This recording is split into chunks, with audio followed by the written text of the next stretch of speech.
But let me tell you, not only because he had left, he was in the back of the court, and then he went. I think they took up to like a back room.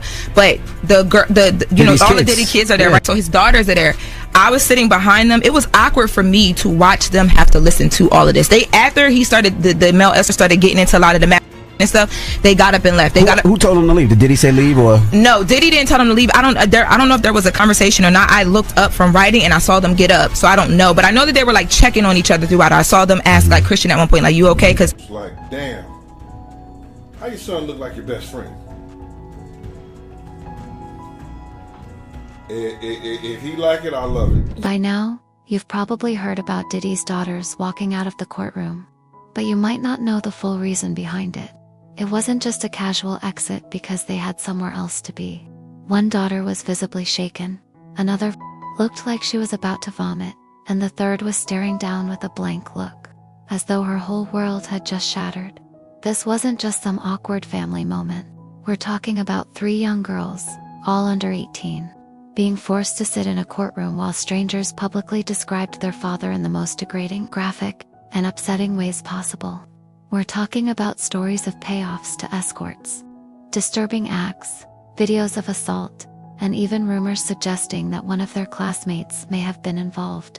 This wasn't just messy, it was evil. So, let's take a step back and go over what really happened in that courtroom, and why. People are saying that Diddy's daughters didn't leave because they were just embarrassed. They allegedly walked out because something was revealed that hit too close to home. Something so shocking, it made them question everything they thought they knew. And this all happened on day 1 of the trial. Everything started when Cassie walked into the courtroom. There she was, glowing with pregnancy.com, and composed. Cassie Ventura, Diddy's ex-girlfriend, and now the prosecution's key witness, entered without flinching, shedding no tears, and barely acknowledging the camera flashes. This was the same woman who had allegedly been dragged down hotel hallways, abused in silence, and turned into a puppet for Diddy's twisted desires. Now, she was standing, strong, pregnant, and looking straight at the man who tried to destroy her. But here's the thing. Cassie was the only person in that courtroom who was using her real name. Everyone else was hiding behind pseudonyms or sealed documents, but Cassie came to speak the truth. And when she started talking, it felt like the whole room stopped breathing. Everyone knew this was going to be a pivotal moment. The courtroom was packed with lawyers and federal agents in the back, all waiting for the storm that was about to unfold. As soon as the judge gave her the go-ahead, Cassie began to peel back the layers of her trauma, her voice steady but firm. She revealed that the rumors about the Frickoffs weren't rumors at all, they were real. They were regular, organized, and filmed for blackmail. Diddy used to fly her out to places like Vegas, Turks and Caicos, Miami, and LA, only to trap her in hotel rooms with random men while he watched. Sometimes he stayed silent, other times he touched himself, and sometimes he gave instructions, almost like he was directing a horrific music video. These sessions didn't last hours, they lasted days, and every time Cassie tried to leave, the punishment was swift: a slap, a kick, a broken phone, a shattered mirror. The courtroom fell into a hush, and Cassie remained composed, almost as if she had rehearsed this moment 100 times. But the pain in her words was undeniable. Cassie spoke about how Diddy controlled every aspect of her life, including her outfits, her music career, and who she could and couldn't talk to. She wasn't just his girlfriend, she was his prisoner. The wildest part of it all, Diddy's daughters were sitting right there in the courtroom, hearing every word. It didn't take long for them to realize that this wasn't just about their father being controlling, it was about something far darker. And just when you thought the courtroom couldn't get any more shocking, it did. The next witness, Daniel Phillip, a male escort, took the stand. His testimony was earth-shattering. Daniel revealed that Diddy used to pay him thousands of dollars to perform in front of him. While Diddy watched, he would give instructions, sometimes get off while watching, and occasionally even join in. The room went quiet as Daniel explained how Diddy had rules about the use of baby oil during these sessions. It was orchestrated down to the smallest detail: how much oil to use, where to apply it, and how to behave. And then, Daniel dropped the most disturbing part. He was once instructed to perform these acts on Cassie, even while she was still in the room. This wasn't just disturbing, it was beyond comprehension. The judge immediately cut Daniel off, stricken the statement from the record, and called for a recess. But by then, the damage... There to support him, he blew them kisses in court, made gestures across his heart.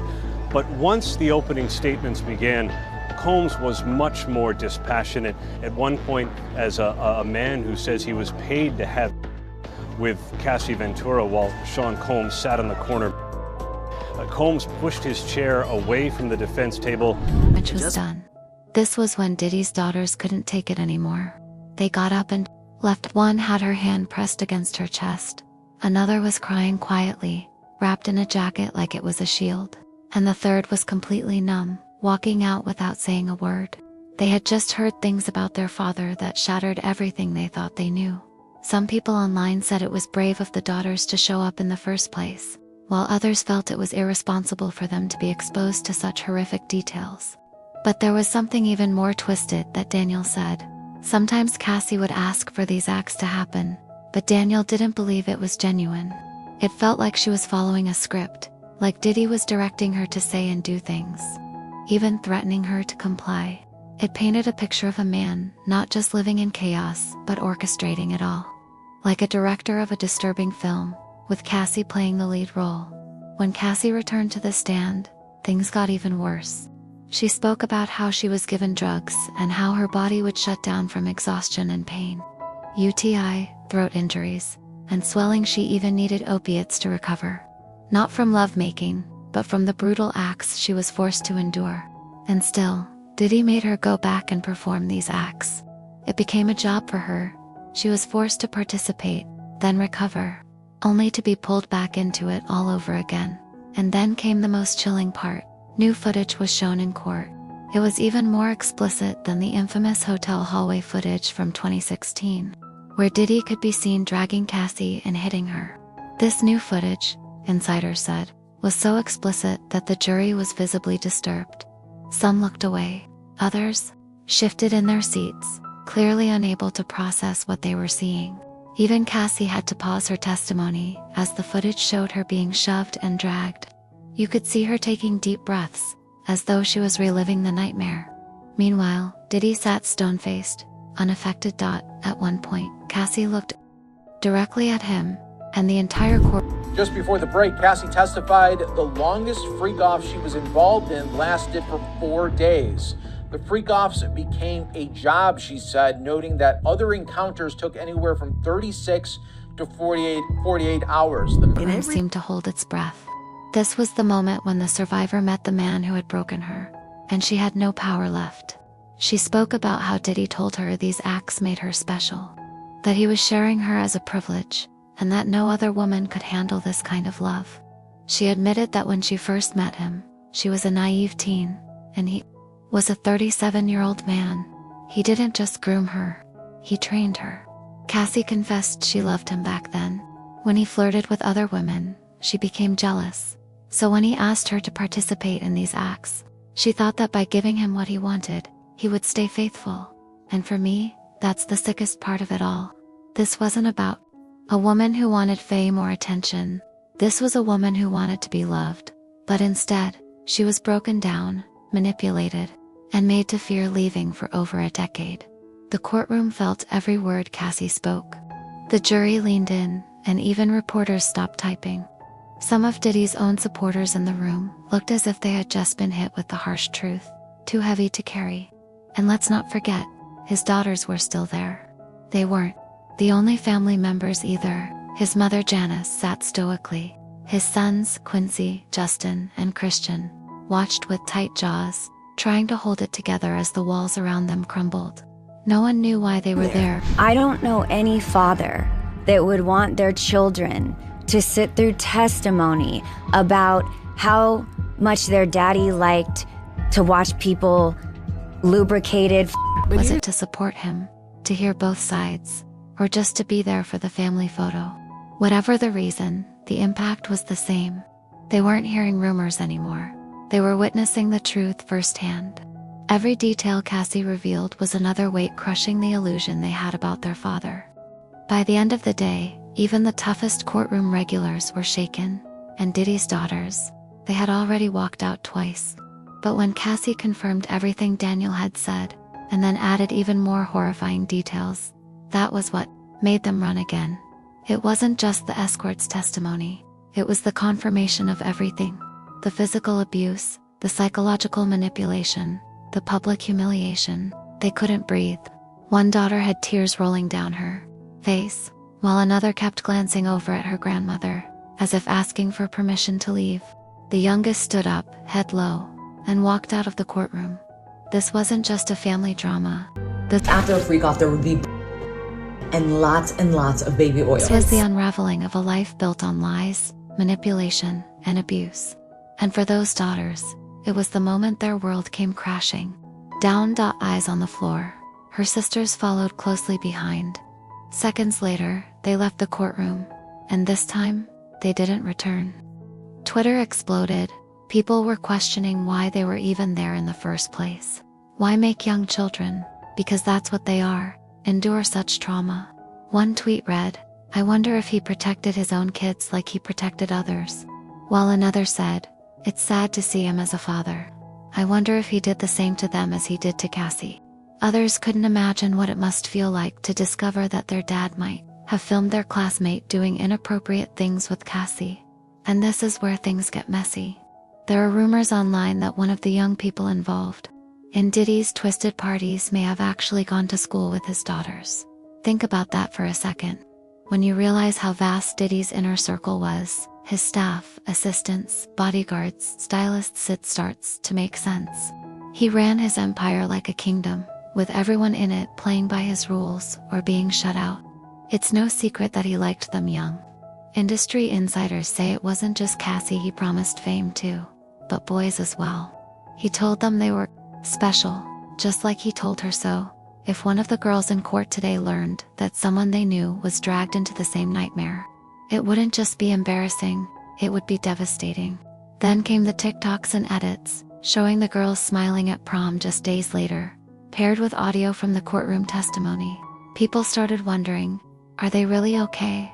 Or are they just pretending to be fine behind fancy gowns and glam? Even legal experts weighed in, calling the daughters collateral damage in a very public mess. One attorney said, "If these allegations are true, it's unimaginable to think what it must be like to see your parent depicted like this." This trial was no longer just about Diddy and Cassie. It became about the ripple effect, the generation that never asked to be part of this scandal but is now caught in the aftermath. Let's talk about how Diddy's team tried to spin this situation like it was just a messy breakup. They didn't try to fight fire with truth. Instead, they brought gaslighting and distractions. His lawyer claimed this wasn't about trafficking or coercion. According to them, it was just two exes caught in a messy love triangle. A relationship gone bad, like 10 years of disturbing actions and secret footage was just another celebrity breakup. They even tried to turn the tables by asking why Cassie still had the tapes, instead of questioning why Diddy allegedly recorded her without her consent. They tried to flip the script and imply she was being shady for keeping them. Cassie didn't back down though. She answered every question, even the ones intended to embarrass her. When asked why she stayed, she said, "I met him when I was young. I didn't know any better. I thought this was love, but love doesn't come with bruises like this." Here's the real kicker. The jury wasn't buying what the defense was selling. The courtroom energy had shifted. This wasn't about Cassie's credibility anymore, it was about Diddy's pattern of control, lies, and manipulation. By the end of the first day, it was clear to everyone that Diddy wasn't fighting for his innocence. He was fighting for his image, and that image was crumbling fast. But the situation got darker. The tapes weren't just about Cassie. They might have confirmed some rumors about Kim Porter's final days. Kim was Diddy's longtime partner and the mother of his twins, Jesse and Delilah. She died suddenly in 2018, officially from pneumonia at age 47. But many people never bought that explanation, especially after insiders revealed that Kim had been working on a tell-all memoir before her death, and that book disappeared. Then, courtroom chatter grew louder. One of the prosecution's witnesses, Courtney Burgess, claimed to have tapes involving Diddy and several celebrities. He hinted that Kim had tried to expose some of the same things. For those who like to stupidly comment, well, why didn't she leave? She said she didn't have the resources and she didn't feel safe to do so. In her own words, I understood Sean's capabilities, his access to guns, and the threats that he made prior to that. Later, Diddy not only threatened to have her freak-off tapes released, but that he would harm not only her, but also Kid Cudi, which I'm sure you know he's very capable of doing so. Cassie said he told her that he wouldn't be harming her and Kid Cudi with his own hands, and it would happen when he was out of the country. Cassie was now testifying about. What makes this even more chilling is that Kim's death is now being compared to Brittany Murphy's, another woman who mysteriously died of pneumonia after allegedly digging into Hollywood's darkest secrets. Are these stories connected? It's still unclear, but what is becoming clearer is that people in the courtroom were starting to put the pieces together. They didn't like the picture it was painting. If Kim really knew about what was going on, she might have died trying to protect her daughters from the same fate. The trial got even crazier toward the end of the session. Rumors started to fly that sealed evidence had been introduced, private depositions, confidential statements, stuff that even the press couldn't touch. What was allegedly in this secret evidence? Whispers started circulating that Diddy might not even be the biological father of all his children. That Diddy had something to do with the death of his ex-partner and the mother to his children, a woman named Kim Porter. Now, what happened was she mysteriously died of pneumonia at the age of 47. Not the typical way that a 47-year-old goes out, especially just when they are about to publish a tell-all book on their very famous ex. Let that sink in. People began pulling up old photos, timelines, forum posts, and even unconfirmed quotes from industry insiders, who claimed that Kim knew the truth and was planning to expose it before she died. Then the questions started. If the tapes are real, and if the disturbing events Cassie is talking about happened during those years, who's to say Kim wasn't involved, willingly or not? If Kim was involved, or forced into similar situations, who's to say the men hired to be with Cassie weren't also used on her? Some people are speculating that one or more of Diddy's children might already know about this, even if they don't know all the details. When Diddy's daughters walked out of the courtroom for the second time, they didn't just look hurt, they looked betrayed. One commenter said, maybe they heard something that made their whole life feel like a lie. Something personal, something you can't unhear. Some fans believe that's why the girls have been acting differently these past few months. The distancing, the cryptic posts, the prom appearance just days before they walked out of Cordell, while smiling and laughing like nothing ever happened. Could it all just be an act, a way to start their own brand? Or is something much darker at play? Now, the big question: what did Diddy do to Cassie? And what did his daughters find out in court? Are they even his children? The twins and Christian certainly look like him, but with all the walls closing in, Diddy's team tried to play their next card, the race card. In court filings, they claimed Diddy was being targeted because he's a powerful black man. They argued that the prosecution was weaponizing old, racially biased law, specifically the Mann Act, which they called racist in its creation. They claimed that Diddy's alleged actions weren't unusual in celebrity culture, but that he was being punished for things other celebrities get away with. The implication: Diddy was the victim of a rigged system, not a criminal mastermind.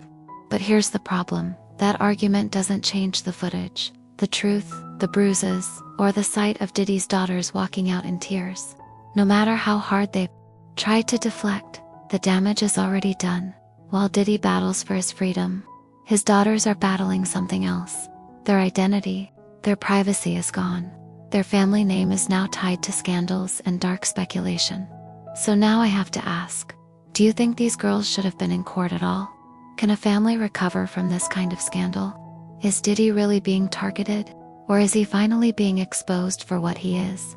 Let me know your thoughts in the comments below. And don't go anywhere, because this trial is heating up daily.